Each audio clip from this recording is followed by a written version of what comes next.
El legado de Pitágoras, parte 3.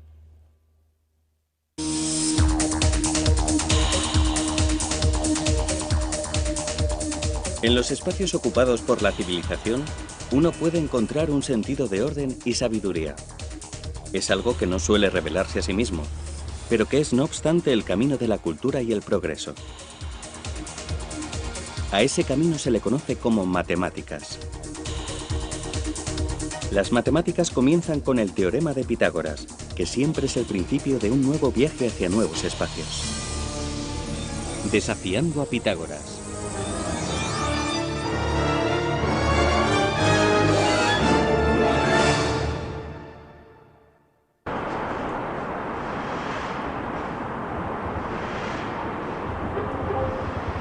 El teorema de Pitágoras fue considerado durante 2000 años una verdad inmutable que progresaba junto a la civilización humana. Pero un día, la gente comenzó a cuestionarse el espacio creado por Pitágoras.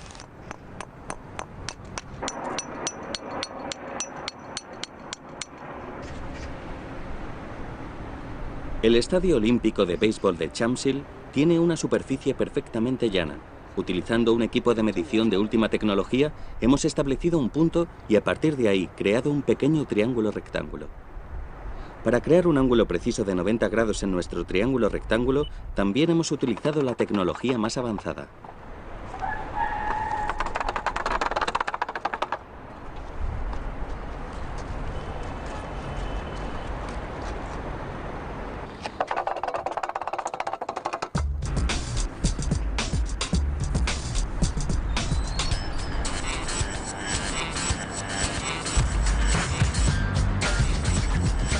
Los dos catetos de este triángulo rectángulo miden 8 y 15 metros, mientras que la hipotenusa mide 17 metros. Luego hemos probado el teorema de Pitágoras en nuestro triángulo. El cuadrado de la hipotenusa de un triángulo rectángulo es igual a la suma de los cuadrados de sus otros dos lados. Los cuadrados de 8 y 15 son 64 y 225, que suman 289, el cuadrado de 17, tal como estaba previsto. Así que decidimos ampliar el triángulo. Utilizando el mismo punto de partida situado en el Estadio Olímpico de Béisbol de Shamsill, agrandamos el triángulo todo lo que pudimos dentro del territorio de la península de Corea.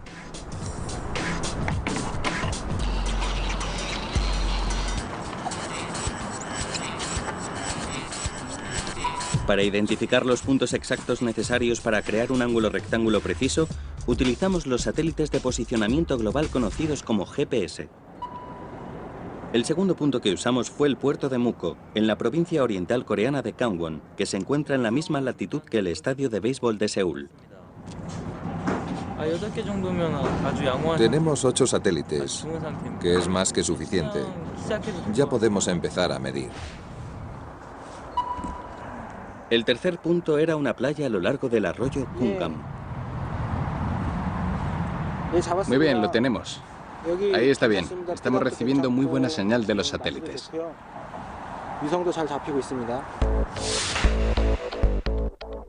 En el mismo momento del mismo día, la precisión de las coordenadas de los satélites es casi perfecta.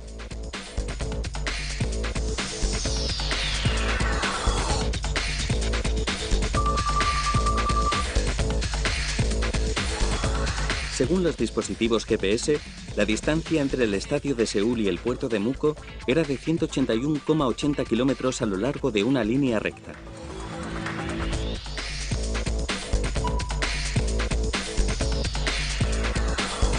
Mientras tanto, la distancia desde el estadio al arroyo de Kumgang era de 80,52 kilómetros también a lo largo de una línea recta que formaba un ángulo recto con la primera línea.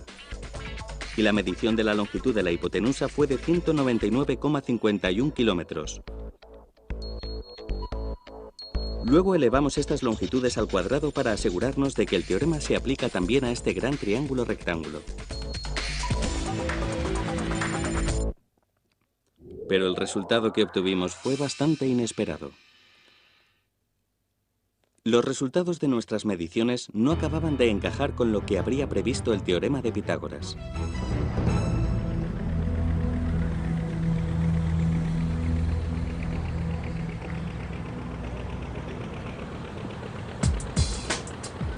Probamos con otro rectángulo, mucho más grande todavía, cubriendo una porción mucho más extensa de la Tierra. Un lado estaba entre el puerto de Muko en Corea del Sur y la isla de Samos en Grecia, el hogar de Pitágoras.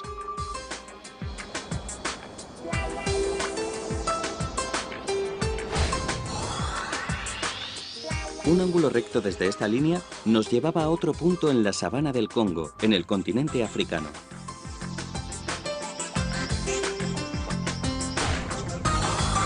Un enorme triángulo terrestre con miles de kilómetros en cada lado, realizado con un atlas. Medimos la distancia real entre los puntos para comprobar si el teorema funcionaba. El teorema estipula que el cuadrado de la hipotenusa de un triángulo rectángulo será igual a la suma de los cuadrados de los otros dos lados.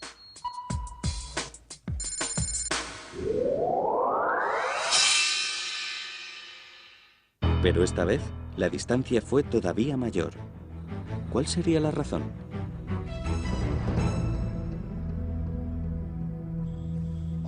En la superficie de una esfera, como la superficie de la Tierra, la distancia más corta entre dos puntos ya no es una línea recta.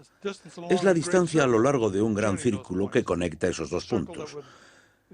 Es un círculo que obtendríamos cortando la esfera con un plano que la atraviesa justo por el centro. Por lo tanto, las distancias más cortas en la esfera no son líneas rectas, sino arcos circulares. Así que es posible que muchos de los teoremas de la geometría plana dejen de ser ciertos en la superficie de una esfera. La suma de los ángulos interiores de un triángulo rectángulo es de 180 grados en un plano llano, como una hoja de papel. Pero en una forma esférica, las líneas y ángulos pasan a ser curvos, lo que modifica las longitudes, haciendo que los ángulos interiores sean mayores. En una superficie esférica como la Tierra, el teorema de Pitágoras no puede funcionar. El 12 de abril de 1961, el soviético Yuri Gagarin se convirtió en el primer ser humano en viajar al espacio.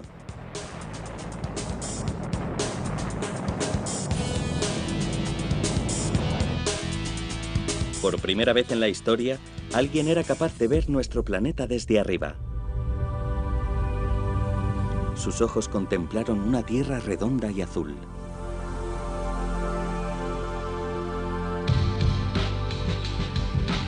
Solamente ha transcurrido medio siglo desde aquel momento en el que los seres humanos pudieron comprobar con sus propios ojos que la Tierra es redonda.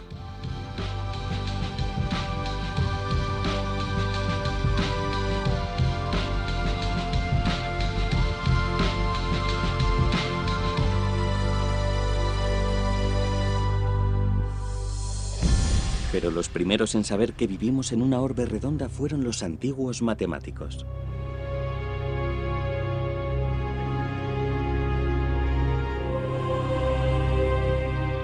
Hace 2200 años, un matemático en Alejandría concluyó que la Tierra era una esfera.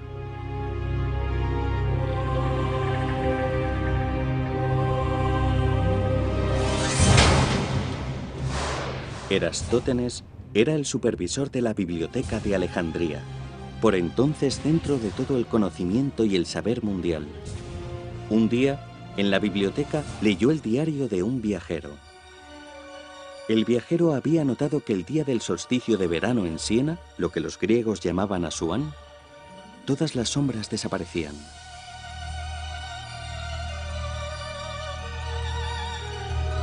Eso atrajo su atención, porque semejante fenómeno no sucedía en ningún otro lugar que hubiese conocido.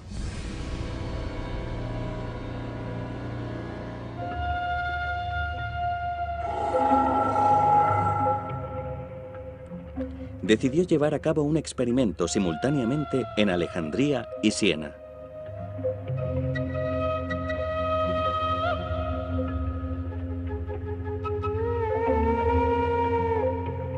Fue en el día del solsticio de verano, cuando el Sol está en su latitud más septentrional.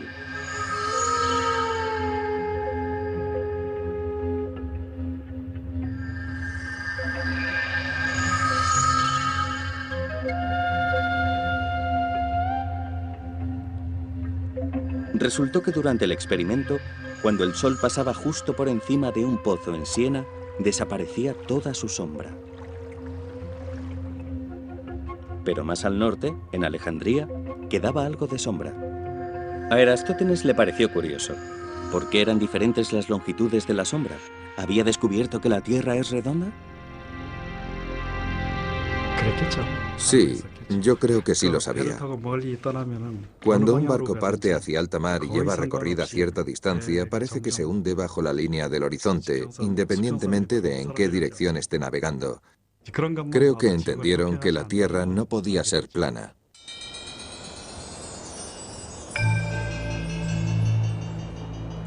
Erastótenes, seguro de que la Tierra era redonda, fue un paso más allá e intentó averiguar la circunferencia del planeta. La luz que procede del Sol llega en una dirección paralela independientemente de dónde esté ubicado uno en el planeta. Pero dado que la superficie de la Tierra es curvada, la sombra que se forma tiene diferentes longitudes, dependiendo de en qué punto del planeta esté uno situado. Erastótenes utilizó la longitud de las sombras de dos puntos en la misma longitud para medir la circunferencia de la Tierra. Su experimento comenzó en Alejandría.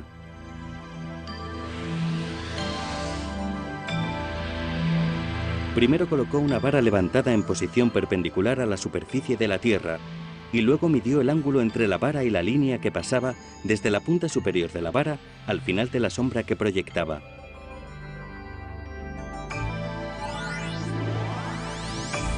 El ángulo formado por la vara perpendicular en Alejandría y su sombra era de 7,2 grados. Es decir, una 50ª parte de los 360 grados que forma un círculo completo. Ahora lo único que tenía que hacer para medir la circunferencia de la Tierra era calcular la distancia hasta Siena. Erastótenes decidió medir la distancia desde Alejandría a Siena caminándola por su cuenta.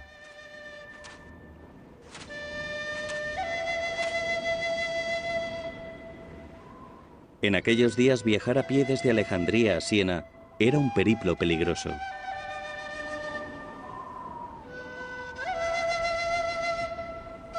Pasó muchos días cruzando el desierto hasta llegar a determinar que la distancia era de 5.000 estadios u 800 kilómetros.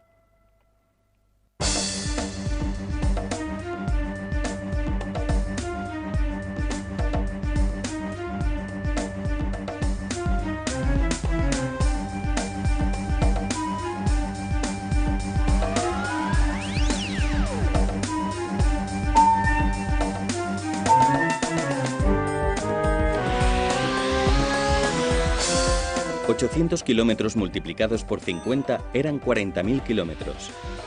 Hace 2.200 años, un matemático ya había establecido la circunferencia de la Tierra. La Tierra es esférica. Así que, para medir la circunferencia, tenía que medir los ángulos de puntos situados a lo largo del mismo meridiano. La precisión a la hora de medir la distancia desde Siena a Alejandría era menos exacta que en tiempos modernos.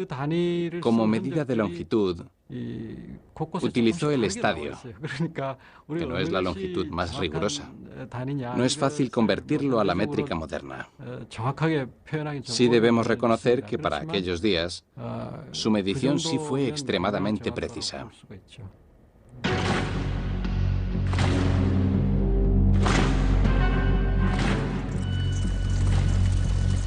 Alejandría se convirtió en víctima de la creciente influencia de los emperadores cristianos en Roma. En 391 ordenaron la destrucción de todos los templos paganos y la biblioteca de Alejandría quedó destruida por un fuego.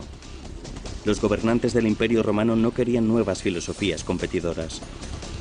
No mucho tiempo después, Europa cayó a las sombras de una oscura hibernación.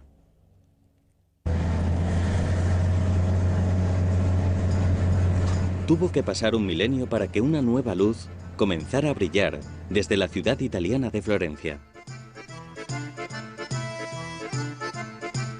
En la Florencia del siglo XVI comenzaba a florecer el Renacimiento.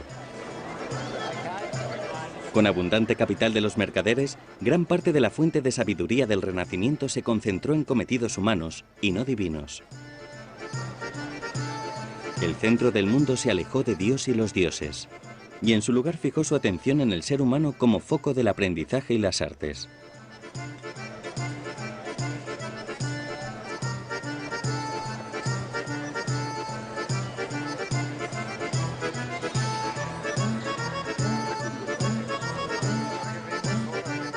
Florencia continúa representando un maravilloso espectáculo de la vitalidad de la era del Renacimiento.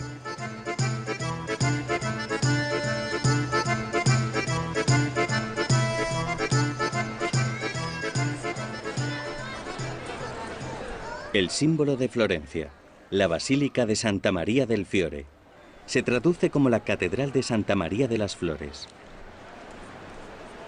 Esto es Il Duomo, la majestuosa estructura que domina la inenarrablemente maravillosa ciudad de Florencia.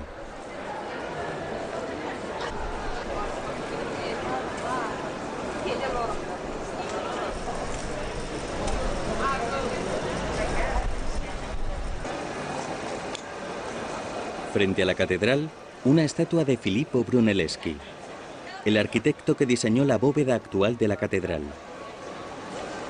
Brunelleschi fue uno de los primeros hombres en descubrir el dibujo en perspectiva. Mientras dibujaba bocetos de la catedral, descubrió que es más eficaz dibujar los objetos cercanos más grandes y los más alejados más pequeños.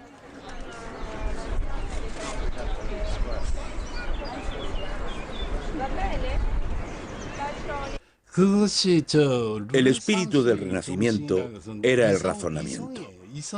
Utilizaban el razonamiento para concentrarse en el ser humano. Esto le llevó a las enseñanzas de los griegos relacionadas con el helenismo. Verdad, bondad y belleza formaban parte de esto.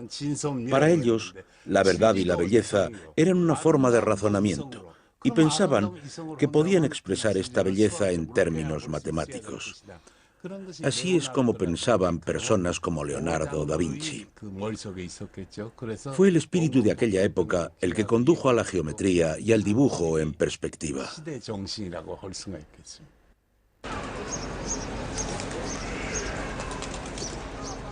Y fue aquí, en Florencia, donde se comenzó por primera vez a dibujar utilizando una perspectiva matemática y geométrica.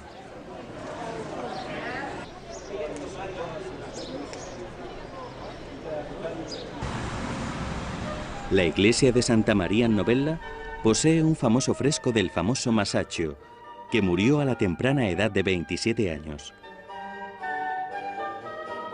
La Sagrada Trinidad de Masaccio se encuentra en esta catedral.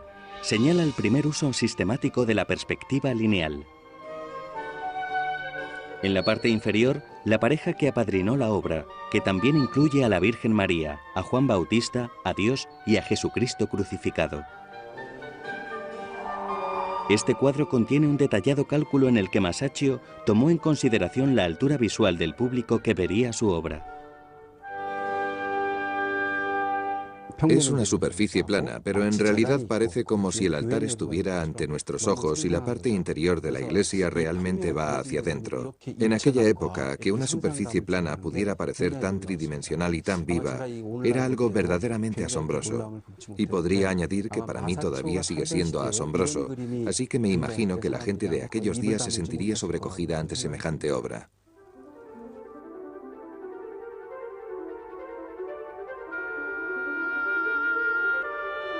Un día de 1491, la corte papal de Roma pidió a un pintor de Milán que representara la última cena de Cristo.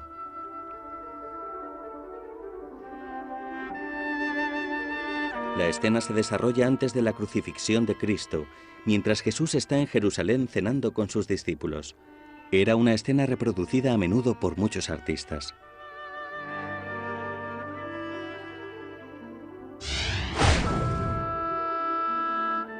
La última cena, pintada por Giotto di Bondone hacia finales de la Edad Media, mostraba un halo alrededor de las cabezas de los sujetos para representar su divinidad.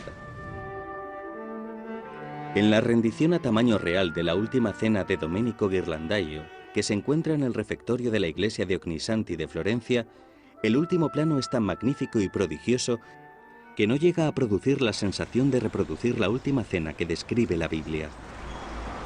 Entre todas las representaciones de la última cena, la mejor considerada de todas se encuentra en un convento en Milán.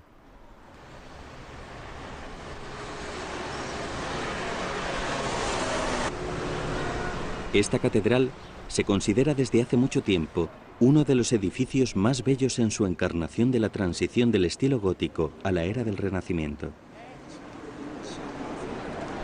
Es una creencia que todavía hoy se mantiene viva. Aquí viene gente de todo el mundo a ver el fresco.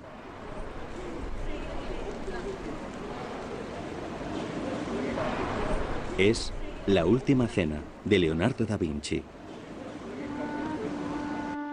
La Última Cena de da Vinci ha sufrido daños con el paso del tiempo, pero sigue siendo considerada la más perfecta de todas las representaciones. Existen muchas pinturas de La Última Cena. Leonardo da Vinci no es el único que pintó La Última Cena. Los pintores no comienzan yéndose directamente al lienzo con sus pinceles. Lo que hacen es dibujar múltiples planos y anteproyectos. En otras palabras, antes de pintar, los artistas planifican qué es lo que van a pintar y cómo lo van a pintar.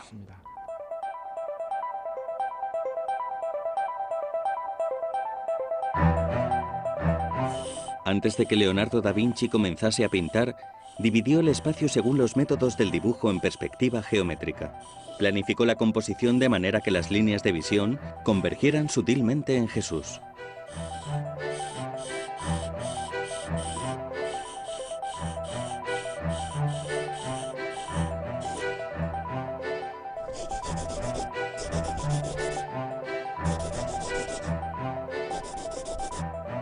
Después de situar correctamente a Jesús, pasó a ubicar a sus 12 discípulos. Jesús está pintado con bastante viveza, predicando su último sermón sobre la salvación antes de su muerte. Tiene una mirada serena, pero sus discípulos observan con sorpresa después de saber que uno de ellos traicionaría a su maestro. Se dice que los monjes que habitaban este convento observaban esta obra y sentían la ilusión de participar en la última cena de Jesús y sus discípulos. El dibujo en perspectiva, originado a partir de principios geométricos, abrió un nuevo mundo a los pintores. Mientras se iluminaban con pensamientos de espacio, la matemática se convirtió en un concepto completamente nuevo. Estamos en Kaliningrado, un aislado territorio ruso en el mar Báltico. Fue en otro tiempo territorio alemán, pero los soviéticos lo ocuparon para convertirlo en parte de la Rusia victoriosa posterior a la Segunda Guerra Mundial. Es la ciudad natal del renombrado filósofo alemán Immanuel Kant.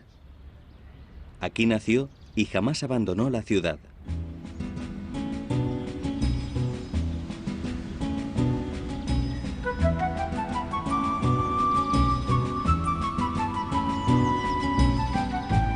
El río Pregolya fluye a través de Kaliningrado como un anzuelo.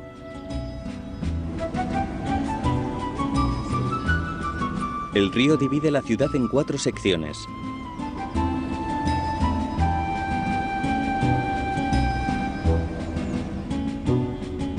El puerto de Kaliningrado es desde hace mucho tiempo, al estar libre de hielo, un puerto importante del Báltico, lo que ha convertido a la ciudad en un destacado centro del comercio marítimo. 7 puentes conectan los segmentos de la ciudad. Hace 200 años, sus habitantes intentaban resolver el famoso enigma de los puentes. En una ciudad de 4 secciones con 7 puentes cruzando el río, la pregunta era si se podían cruzar los 7 puentes sin cruzar ninguno 2 veces.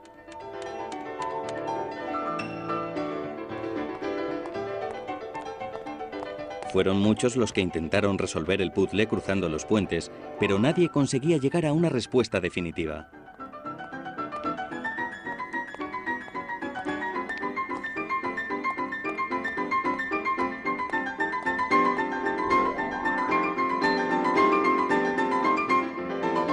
Otras soluciones no indicaban que fuese posible cruzarlos todos sin necesidad de repetir.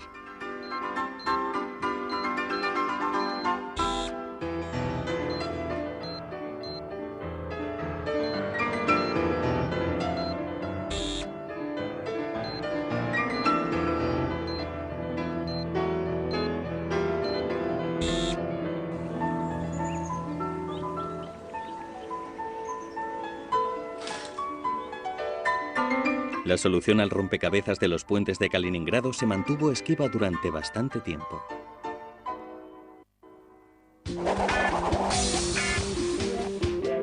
En 1736, un joven matemático llamado Leonhard Euler intentó encontrar respuesta a este problema. Demostró que no era posible cruzar los 7 puentes sin tener que cruzar 2 veces por lo menos uno.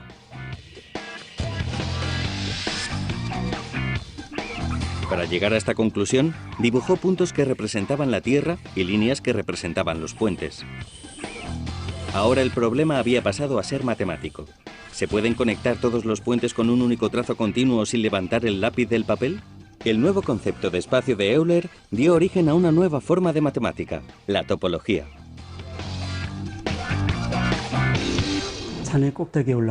Para escalar a la cumbre de una montaña, hay 2 cuestiones a tener en cuenta.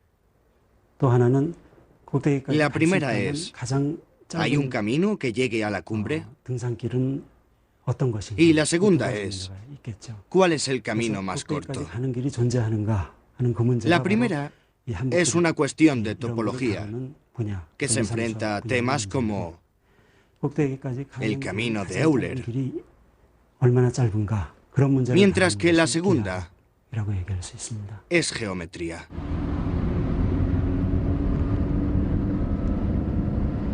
La imaginación e innovación de los matemáticos por entender mejor el espacio esférico de la Tierra estaba generando nuevos descubrimientos.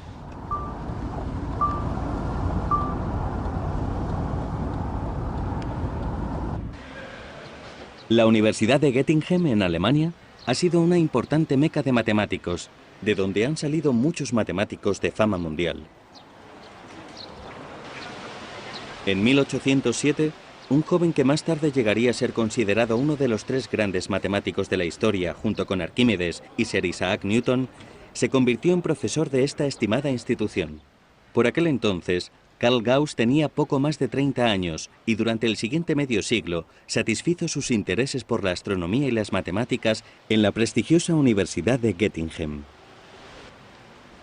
Tenía fama de perfeccionista y solo daba clase a un reducido grupo de jóvenes matemáticos. Bernhard Riemann descubrió los principios de espacio conocidos como geometría riemanniana, después de estudiar con Gauss. Por toda la universidad encontramos pruebas del trabajo de Gauss en las características y principios del espacio. El observatorio astronómico está ahora mismo en proceso de restauración. Gauss era el director de este complejo y pasó muchos días estudiando aquí. Aquí es donde vivía Gauss. Esta puerta nos lleva a la sala de conferencias. Como pueden ver, no es especialmente grande. Daba clase a un máximo de 8 estudiantes. Todos ellos tremendamente inteligentes. Si vienen por aquí, podrán ver el despacho de Gauss. Ahora está totalmente restaurado. Gauss, el famoso matemático, era también un astrónomo ávido. Los estudios de Gauss no estaban limitados a la astronomía. También exploró los campos de la geodésica, un tipo de análisis terrestre que explica la curvatura de la Tierra.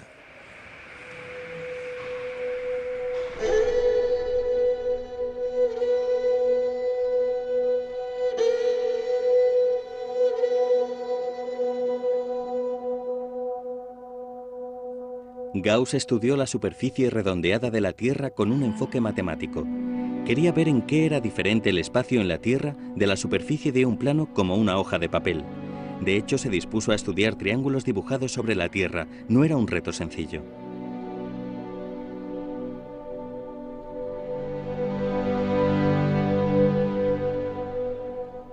Gauss se enfrentó a muchas dificultades. La primera era la precisión.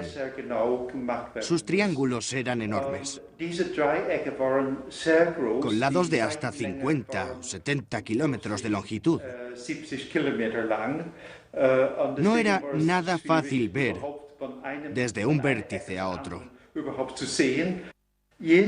Llevó a cabo unos 200 estudios semejantes y para obtener resultados precisos, analizaba sus datos meticulosamente.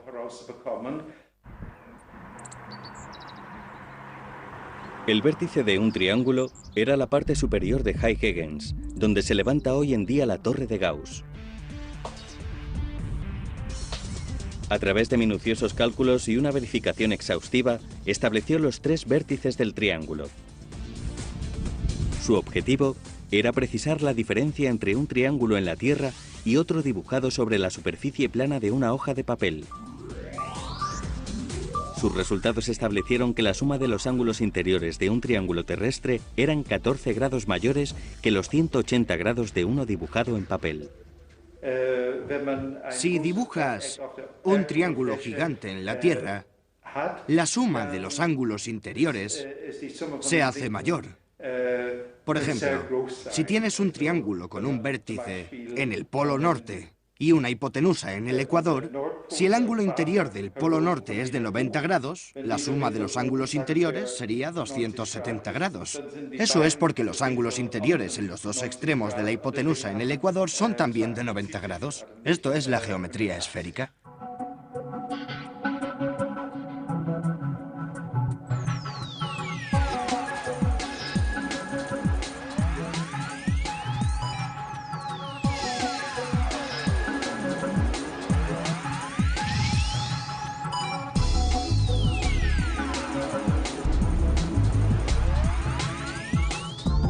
La suma de los ángulos interiores de un triángulo en una superficie plana es siempre 180 grados. Pero la suma de los ángulos interiores de un triángulo rectángulo que conecta el polo norte y el ecuador es 270 grados. La razón es que la Tierra es esférica y tiene una superficie redondeada.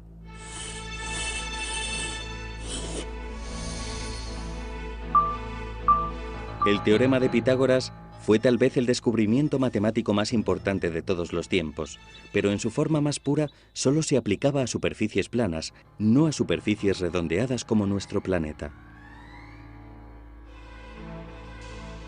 Por lo tanto, ¿había llegado el teorema de Pitágoras que dominó el concepto de espacio en la civilización humana durante 2 milenios a su fin?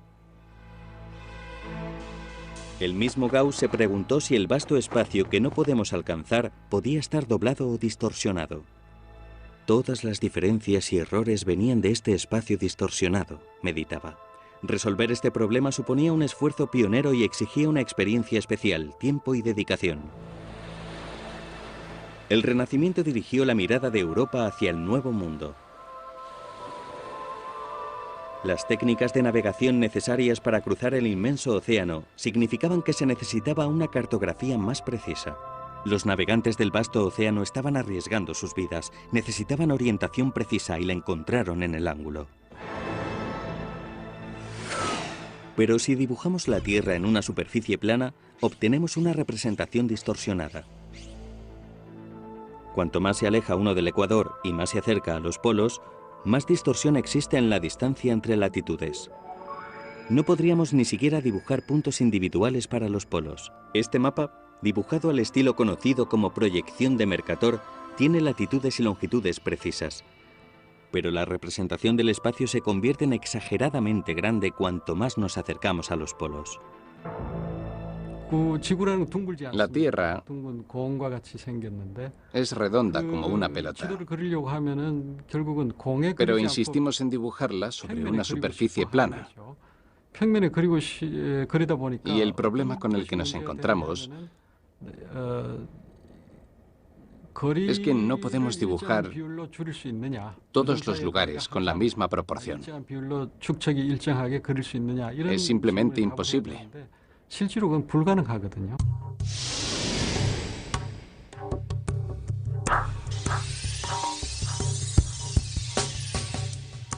La distorsión entre 2 puntos en una Tierra esférica quedó resuelta con un nuevo método cartográfico llamado la proyección transversa de Mercator. Es un método mediante el cual un ángulo de un punto específico es el mismo que los ángulos que obtendríamos del mapa. La afirmación común de que dos líneas paralelas jamás llegan a encontrarse no se aplica en realidad a la superficie esférica de la Tierra. Esto es porque dos líneas que atraviesan la superficie de la Tierra siempre se encuentran en dos puntos.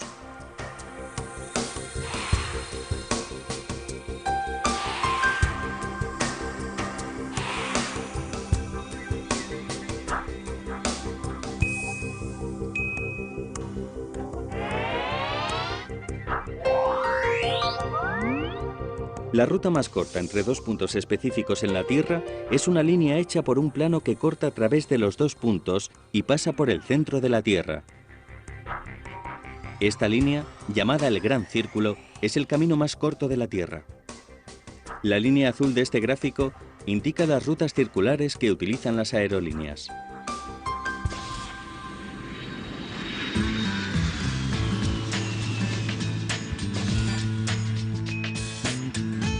Cuando observamos un mapa, podría parecer que la ruta más corta entre Nueva York y Madrid sería simplemente rumbo este a lo largo de la latitud. Pero en realidad es más directo y corto seguir la línea azul que toma rumbo nordeste antes de dirigirse hacia el sur.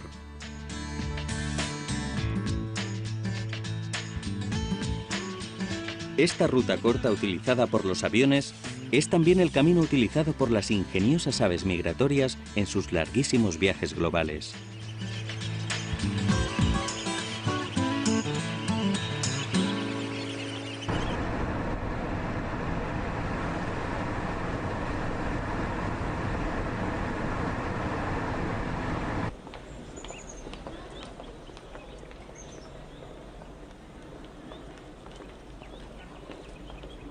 ¿Puede el teorema de Pitágoras explicar el universo?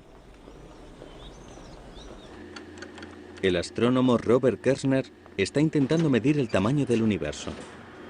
Para calcular si el universo es plano o curvo, sus herramientas más importantes son un telescopio de gran potencia y el saber matemático.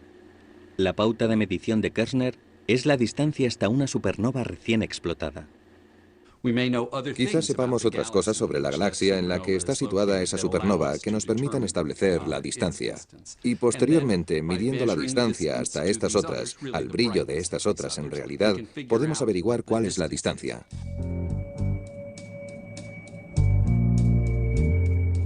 Las matemáticas nos han proporcionado la fundación científica para medir la distancia del espacio a través de la luz que emiten las estrellas.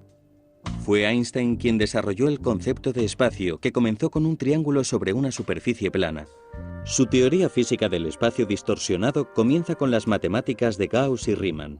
La tarea de Einstein era descubrir qué es lo que distorsiona el espacio. Einstein estaba inventando la relatividad general, esta teoría de la gravedad. Necesitaba resolver de qué forma curva el espacio la presencia de masa o energía. Y trabajó muy duro para conseguirlo. Y resultó que los matemáticos ya habían identificado cierto número de estas ideas tan interesantes. Así que volviendo a Gauss, y especialmente a Riemann, desarrolló muchas de las propiedades de lo que sería la geometría de un espacio con 3 o 4, o de hecho más de 4 dimensiones. Estas son, para nosotros, muy difíciles de imaginar, pero eran justo el tipo de cosas que necesitaba Einstein. Durante miles de años, las teorías matemáticas eran una puerta a un nuevo mundo. Esa puerta abrió el camino al alma de la teoría de la relatividad, que detalla cómo viaja a través del tiempo el espacio que ocupamos.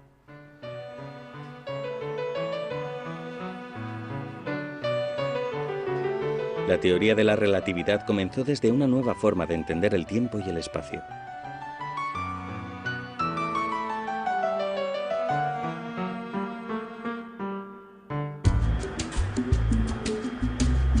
La relatividad del mismo tiempo y el mismo espacio era la clave para entender el cosmos y el mundo de las partículas elementales.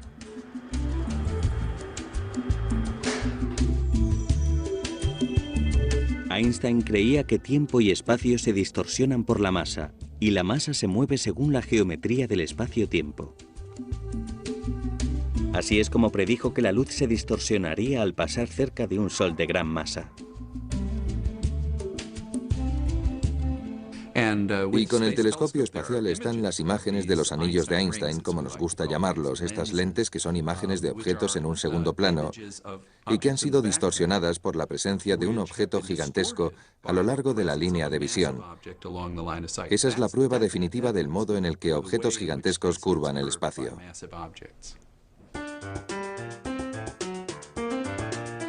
Cuando entendió que todo el espacio estaba distorsionado, expresó su júbilo de la siguiente forma. Cuando un escarabajo ciego se arrastra sobre la superficie del globo, no se da cuenta de que el camino que ha seguido es curvo. Yo fui lo bastante afortunado como para poder verlo.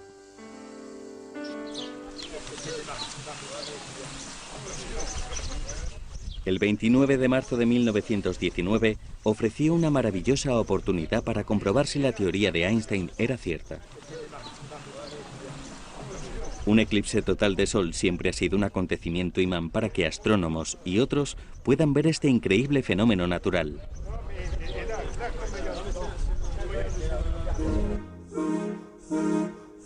Un eclipse total de Sol es un evento natural inusual en el que la Tierra viaja dentro de la sombra proyectada por la Luna.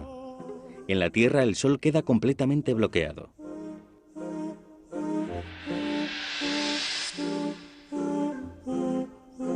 Cuando comienza el eclipse, la emoción aumenta.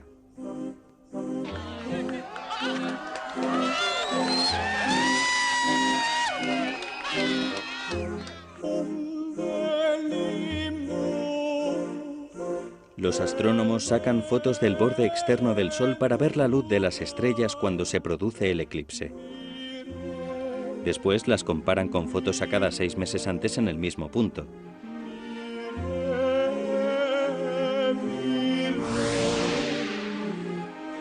Cuando el Sol brilla, la luz de las estrellas parece estar justo al lado del Sol.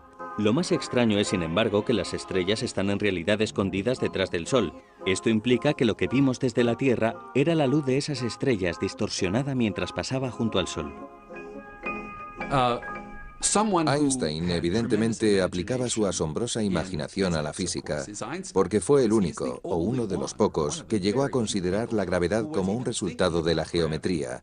Así que su idea, su teoría de la relatividad general, es en realidad una idea sobre geometría y sobre tiempo y espacio, sobre cómo la presencia de materia curva el espacio y después la luz u otros objetos se desplazan a través de este espacio curvo. Esto fue completamente original. Al final, la teoría de la relatividad de Einstein resultó ser como una obra maestra producida por la curiosidad humana con respecto al lugar y espacio.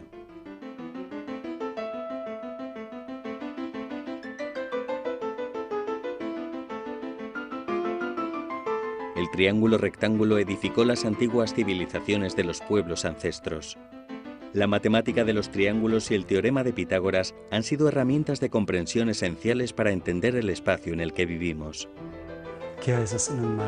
En geometría utilizamos términos como distancia, longitud, tamaño, volumen y ángulos. Todos ellos son conceptos para medir espacio, y el teorema de Pitágoras es el punto de partida de todo.